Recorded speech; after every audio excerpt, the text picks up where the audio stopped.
Hello and welcome to the Fast Track Travel Clinic with me, Simon Calder. We'll start with Smita Sukumar from Sydney, who says, Last July I booked a flight from Athens to Sydney via Abu Dhabi with Etihad.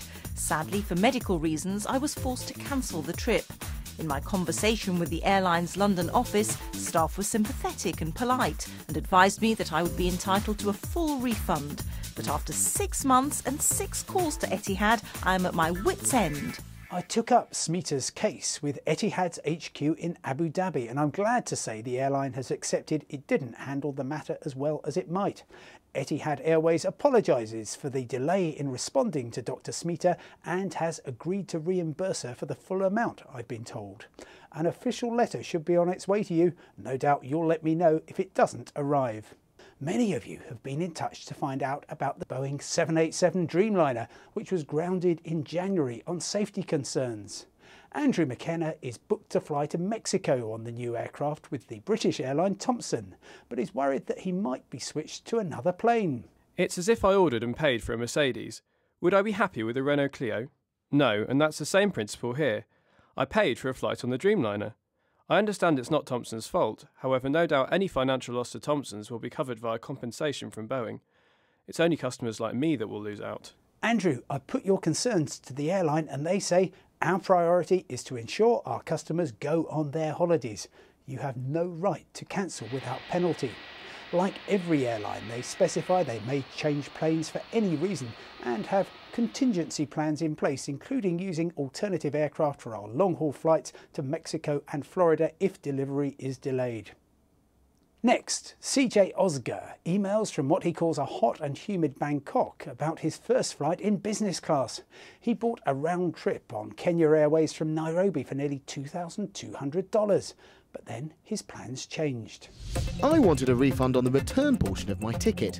Kenya Airways says they calculate the cost of the outgoing portion as the same price as a return ticket. And so I won't actually get a refund. CJ, when you cancel the inbound half of a round trip, it's standard practice for the airline to subtract the value of the air travel you have taken, which, as you've discovered, could be much more than half of what you paid. Kenya Airways says we charge the highest fare on the utilised sectors. I've seen their fare calculation and the one-way trip comes out at just 85 cents short of what you paid for a return.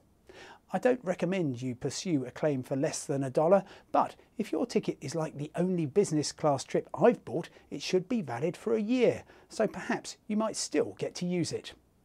Finally, Keith Roberts got in touch shortly before the programme with a message headlined, "A warning to your viewers about Tegel Airport in Berlin."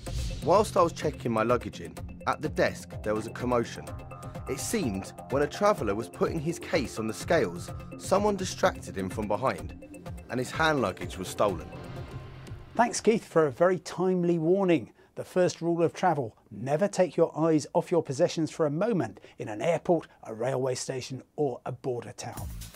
That's all we've got time for in this session at the Fast Track Travel Clinic, but whether you're seeking a business class flight or a bargain basement bed, just email fasttrack@bbc.com and I'll do my very best to find you an answer. From me, Simon Calder, bye for now and see you next time.